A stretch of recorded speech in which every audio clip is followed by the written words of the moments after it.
Gypsy Rose Blanchard on life after prison, pregnancy and her plans for the future. Gypsy Rose Blanchard, 32, still can't get her head around her celebrity status. "I always just kind of see myself as a normal person," she tells the Herald. "I don't think, and I don't mean any offense to anybody, but I don't think that I've ever seen a story or had a celebrity that I was such a fan of, that I was so invested in their life.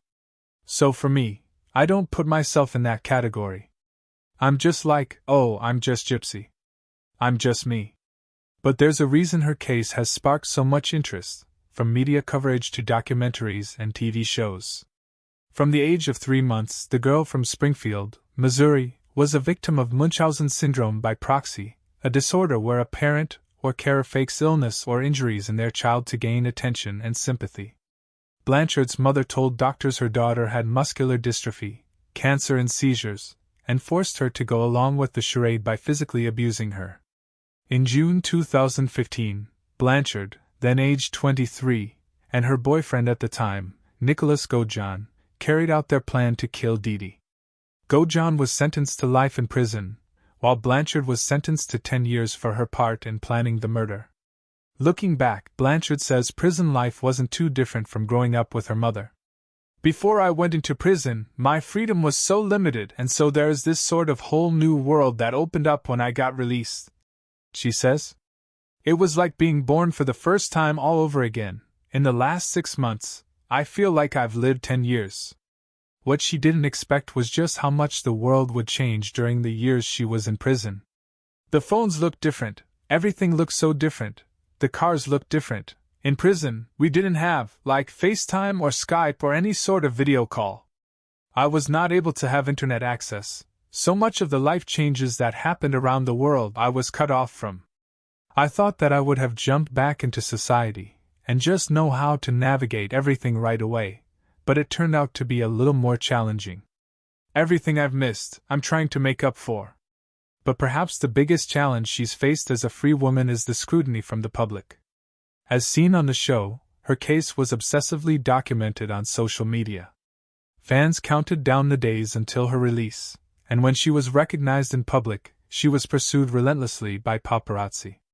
"I think that half the population understands and the other half misunderstands, and all I can do is put my best foot forward to show who I truly am," she shares.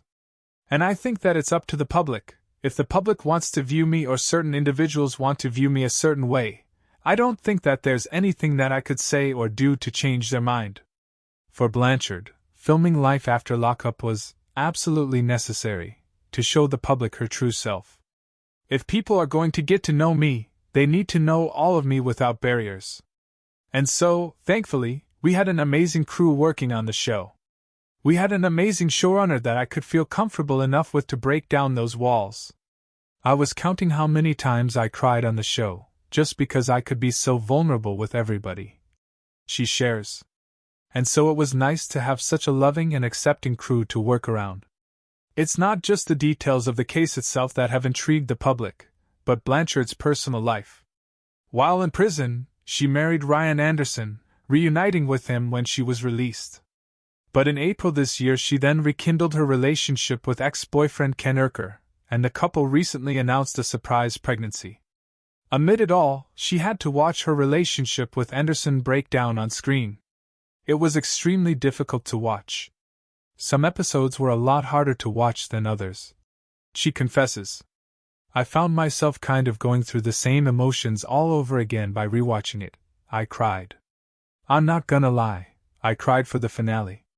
And the episodes leading up to it, because there was so much change going on in my life at that time that it brought back all those emotions." Now, as she prepares to become a mother, the pregnancy has been pretty easy. So far, she's looking forward to giving her child everything she didn't get while growing up.